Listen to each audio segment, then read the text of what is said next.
എല്ലാവർക്കും എൻ്റെ പുതിയ വീട്ടിലേക്ക് സ്വാഗതം.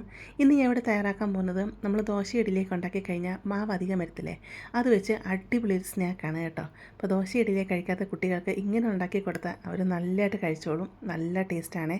ഇതിൻ്റെ കൂടെ ഞാനൊരു ചട്നി ഉണ്ടാക്കിയെടുക്കുന്നുണ്ട്. മല്ലിയിലയും പുതിനയിലയൊക്കെ ആയിട്ടുള്ള അടിപൊളി ഒരു ചട്നി കേട്ടോ. ഇത് കടുക് പൊട്ടിക്കൊന്നും വേണ്ട, എളുപ്പത്തിൽ ഉണ്ടാക്കിയെടുക്കാൻ പറ്റുന്ന ചട്നിയാണ്. അതുപോലെ നല്ല ടേസ്റ്റുള്ള ഈ ഒരു സ്നാക്ക് നമുക്ക് എങ്ങനെ ഉണ്ടാക്കുന്നത് എന്ന് നോക്കിയാലോ. ഇതിനു വേണ്ടി ഞാൻ 1.5 കപ്പ് ദോശമാവാണ് ഇവിടെ എടുത്തിരിക്കുന്നത്. ദോശമാവിന് പകരം നിങ്ങൾക്ക് ഇഡ്ഡലി മാവ് വേണമെങ്കിലും എടുക്കാവുന്നതാണ് കേട്ടോ. നമുക്ക് ആവശ്യത്തിന് മാവ് എടുക്കാവുന്നതാണ്. ഇതിലോട്ട് 1/2 കപ്പ് അരിപ്പൊടി ഞാൻ ഇട്ട് കൊടുക്കുന്നുണ്ട്. വറുത്ത അരിപ്പൊടിയാണ് ഞാൻ ഇവിടെ ഇട്ട് കൊടുത്തിരിക്കുന്നത്. പിന്നെ ഇതിലേക്ക് നമുക്ക് വേണ്ടത് ഒരു വലിയ സവാള ഇതുപോലെ കൊത്തി അരിഞ്ഞെടുത്തതാണ്. ചെറുതാണ്, 2 സവാള എടുക്കാം കേട്ടോ. കുറച്ച് മല്ലിയില ഇതുപോലെ ചെറുതായിട്ട് അരിഞ്ഞെടുത്തിട്ടുണ്ട്. 2 പച്ചമുളക്, ചെറിയൊരു കഷ്ണം ഇഞ്ചി ഇത്രയും ചെറുതായിട്ട് അരിഞ്ഞെടുത്തിട്ടുണ്ട്. ഇത് നമുക്ക് ഈ മാവിലോട്ടങ്ങ് ഇട്ട് കൊടുക്കാം. ഇതിലോട്ട് 1/4 ടീസ്പൂൺ കായപ്പൊടി ഇട്ട് കൊടുക്കാം. അതുപോലെ 1 ടീസ്പൂൺ നല്ല ജീരകം ഉണ്ടല്ലോ, ക്യുമിൻ സീഡ്, അതും കൂടെ ഇതിലോട്ട് അങ്ങ് ഇട്ട് കൊടുക്കാം. അതുപോലെ 1/2 ടീസ്പൂൺ കുരുമുളക് പൊടി ഇട്ട് കൊടുക്കുന്നത്. അപ്പോൾ നിങ്ങൾക്ക് നല്ല ജീരകവും കുരുമുളകും ഇതുപോലെ ചതച്ചിട്ട് വേണം ഇതിലോട്ട് ഇട്ട് കൊടുക്കാവുന്നതാണ് കേട്ടോ. ആവശ്യത്തിനുള്ള ഉപ്പ് ഇതിലോട്ടങ്ങ് ഇട്ട് കൊടുക്കാം. ദോശമാവിൻ്റെ അകത്ത് ഉപ്പുണ്ട്, അതുകൊണ്ട് ഉപ്പ് നോക്കിയിട്ട് മാത്രം ഇട്ട് കൊടുക്കുക. എന്നിട്ട് ഈ മാവെല്ലാം നമുക്ക് നന്നായിട്ട് മിക്സ് ചെയ്തെടുക്കാം. നിങ്ങൾ മാവ് ഇതുപോലെ മിക്സ് ചെയ്തെടുക്കുന്ന സമയത്ത് കുറച്ച് ലൂസായിട്ട് തോന്നിക്കുവാണെങ്കിൽ 1-2 ടേബിൾ സ്പൂൺ അരിപ്പൊടി അങ്ങ് ഇട്ട് കൊടുത്താൽ മതി കേട്ടോ. അതുകൊണ്ട് അരിപ്പൊടിക്കൊന്നും ഒരു അളവില്ല. ഇപ്പം ഞാൻ എടുത്തിരിക്കുന്ന മാവ് ഈ ഒരു പരുവത്തിലാണ്. നമ്മൾ ഇങ്ങനെ എണ്ണയിലോട്ട് ഇട്ട് കൊടുക്കുമ്പോൾ ഇതുപോലെ വീഴുന്ന ആ ഒരു പരുവമായിരിക്കണം. ഒത്തിരി അങ്ങ് ടൈറ്റ് ആവരുത്, എന്നാൽ ഒത്തിരി ലൂസും ആവരുത്. ഈ ഒരു പരുവത്തിൽ വേണം മാവ് കിട്ടാനായിട്ട് കേട്ടോ. ഒരു 5 മിനിറ്റ് മാവ് മാറ്റി വെക്കുകയാണ്. ആ സമയം കൊണ്ട് നമുക്ക് ചമ്മന്തി അരച്ച് എടുക്കാം.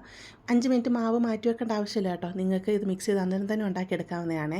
ഇപ്പോൾ ചമ്മന്തിക്ക് വേണ്ടി ഞാൻ ഇവിടെ എടുത്തിരിക്കുന്നത് ഒരു 1/2 കപ്പ് തേങ്ങയാണ് കേട്ടോ. അതുപോലെ ഞാൻ ഇവിടെ എടുത്തിരിക്കുന്നത് ചെറിയൊരു കഷ്ണം ഇഞ്ചി ഇതുപോലെ കട്ട് ചെയ്ത് എടുത്തിട്ടുണ്ട്. അതുപോലെ കുറച്ച് മല്ലിയില, തണ്ടോടുകൂടി തന്നെ മല്ലിയില എടുക്കാവുന്നതാണ്. ഒരു 10-15 പുതിനയില എടുത്തിട്ടുണ്ട്. അതുപോലെ അരമുറി നാരങ്ങ, ഇത്രയുമാണ് ഇതിലേക്ക് വേണ്ടത്. നമുക്കിത് മിക്സിയുടെ ഒരു ജാറിലോട്ട് അങ്ങ് ഇട്ട് കൊടുക്കാം. ഞാൻ ആദ്യം തേങ്ങ ഇവിടെ ഇട്ട് കൊടുക്കുന്നുണ്ട്. പിന്നെ പുതിനയിലയും മല്ലിയിലയെല്ലാം ഇതിലോട്ട് ഇട്ട് കൊടുക്കുന്നുണ്ട്. ഇഞ്ചി ഇട്ട് കൊടുക്കാം. ഇതിലോട്ട് ഒരു എരിവുള്ള പച്ചമുളക് ഇട്ട് കൊടുക്കണേ, ഞാനത് കാണിക്കാൻ വിട്ടുപോയതാണ് കേട്ടോ. എന്നിട്ട് നമുക്ക് നാരങ്ങ ഇതിലോട്ട് പിഴിഞ്ഞൊഴിച്ച് കൊടുക്കാം. അപ്പോൾ നാരങ്ങ നിങ്ങൾ അരമുറി നാരങ്ങ ആദ്യം ഇതിലോട്ട് പിഴിഞ്ഞൊഴിച്ച് കൊടുക്കുക. എന്നിട്ട് ഇത് അരച്ചെടുത്ത് കഴിഞ്ഞിട്ട് പുളി കുറവുണ്ട് എന്ന് തോന്നിക്കുവാണെങ്കിൽ മാത്രം കുറച്ച് നാരങ്ങയോടെ പിഴിഞ്ഞൊഴിച്ചാൽ മതി കേട്ടോ. നാരങ്ങയുടെ നീര് കൂടിപ്പോവരുത്, അപ്പോൾ ഭയങ്കരമായിട്ട് പുളി മുന്നിൽ നിൽക്കും കേട്ടോ. ഇനി ഇതിലേക്ക് ആവശ്യത്തിലുള്ള ഉപ്പും കൂടി ഇട്ട് കൊടുത്തിട്ട് നമുക്കിതിനെ അരച്ചെടുത്തുകൊണ്ട് വരാം. ഒത്തിരി പേസ്റ്റ് പോലെ അരിഞ്ഞു പോകേണ്ട ആവശ്യമില്ല. നമ്മൾ ഉണ്ട ചമ്മന്തി ചോറിനൊക്കെ അരയ്ക്കത്തില്ലേ, ആ ഒരു പരുവത്തിൽ അരിഞ്ഞ് കിട്ടിയാൽ മതി. ഇതെല്ലാത്തിൻ്റെ കൂടെ നല്ലതാണ് കേട്ടോ. ഏത് ടൈപ്പ് സ്നാക്സ് ഉണ്ടാക്കിയാലും അതിൻ്റെ കൂടെ കഴിക്കാൻ ബെസ്റ്റ് കോമ്പിനേഷനാണ് കേട്ടോ. ഇനി നമുക്ക് ഈ ബോണ്ട തയ്യാറാക്കിയെടുക്കാം. അതിനുവേണ്ടി ഞാനൊരു പാത്രം അടുപ്പത്ത് വെച്ച് കൊടുത്തിട്ടുണ്ട്. പാത്രം ചൂടായി വരുമ്പോഴത്തേക്ക് ഇതിലേക്ക് ഞാൻ സൺഫ്ലവർ ഓയിലാണ് ഒഴിച്ച് കൊടുത്തിരിക്കുന്നത്. അപ്പോൾ ഈ ഒരു പരുവത്തിലാണ് മാവ് കണ്ട് ഇരിക്കേണ്ടത്. കയ്യിലോട്ട് കുറച്ച് മാവ് എടുക്കുക, എന്നിട്ട് എണ്ണയിലോട്ട് ഇങ്ങനെ ഇട്ട് കൊടുക്കുക. ഈ സമയത്ത് തീ മീഡിയത്തിലിട്ട് കൊടുക്കുക കേട്ടോ. എന്നിട്ട് തിരിച്ച് മറിച്ചൊക്കെ ഇട്ട് നമുക്കിതിനെ ഫ്രൈ ചെയ്തെടുക്കാം. കാരണം ഇത് മാവാണല്ലോ, അതിൻ്റെ ഉൾഭാഗമൊക്കെ വേവണം. പിന്നെ നമുക്ക് വടയുടെയൊക്കെ ഒരു കളർ അറിയാമല്ലോ, ആ കളർ ആവുന്നവരെ, നല്ല ക്രിസ്പി ആവുന്നവരെ നമുക്കിതിനെ ഫ്രൈ ചെയ്തെടുക്കാം. അങ്ങനെ എല്ലാം ഞാനിവിടെ ഫ്രൈ ചെയ്തെടുത്തുകൊണ്ട് വന്നിട്ടുണ്ട്. നിങ്ങൾക്കിത് കാണുമ്പോൾ തന്നെ അറിയാമല്ലോ എന്തോ നല്ല പെർഫെക്റ്റായിട്ട് കിട്ടിയേക്കുന്നത് എന്നുള്ളത്. ഇതിൻ്റെ ടേസ്റ്റും അടിപൊളി ടേസ്റ്റാണ് കേട്ടോ. ഞാനിത് ഒരെണ്ണം എടുത്തിട്ട് നിങ്ങളെ മുറിച്ച് കാണിച്ചു തരാം. നല്ല പുറം ഭാഗമൊക്കെ നല്ല വട പോലെ നല്ല ക്രിസ്പിയാണ് കേട്ടോ. ഇതിൻ്റെ അകഭാഗം എന്ന് പറഞ്ഞാൽ ഉള്ളിവടയൊക്കെ ഇല്ലേ, ആ ഉള്ളിവടയുടെയൊക്കെ ആ രീതിയിലിരിക്കും. നല്ല ടേസ്റ്റാണ് കേട്ടോ.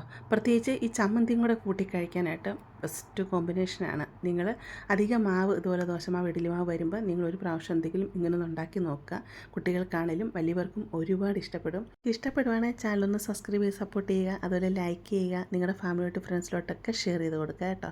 നമുക്കിനി ഒരു പുതിയ വീഡിയോ ആയിട്ട് അടുത്ത ദിവസം കാണാം.